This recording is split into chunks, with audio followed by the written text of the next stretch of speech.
Singapore is set to execute the first woman in 19 years tomorrow, just 2 days after a man was killed for drug trafficking, prompting renewed calls for a halt to capital punishment. Muhammad Aziz Hussein, 56, was hanged at Singapore's Changi prison and has been buried, said activist Kirsten Han of Transformative Justice Collective, which advocates for abolishing the death penalty in Singapore.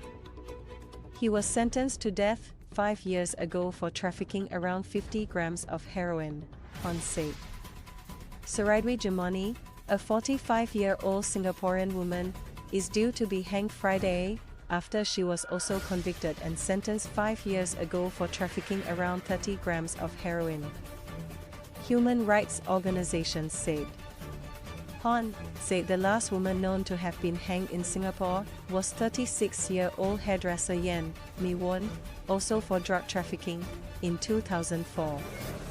Singaporean authorities must immediately stop these blatant violations of the right to life in their obsessive enforcement of misguided drug policies. Adela Roman Khan, Secretary General of the International Federation of Human Rights, said in a statement.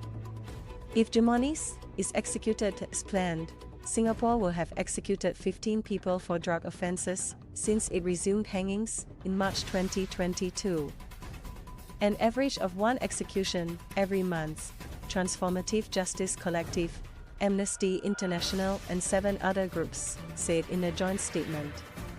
Anyone convicted of trafficking more than 500 grams of cannabis and 15 grams of heroin faces the mandatory death penalty.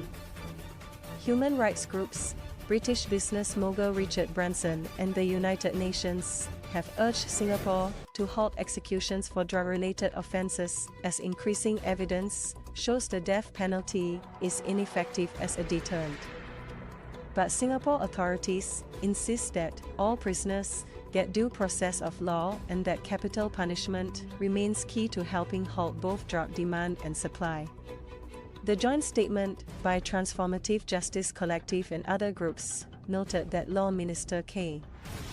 Shanmugam reportedly acknowledged in a 2022 interview that Singapore's harsh policy on drugs has not led to the arrest of the so-called drug kingpins.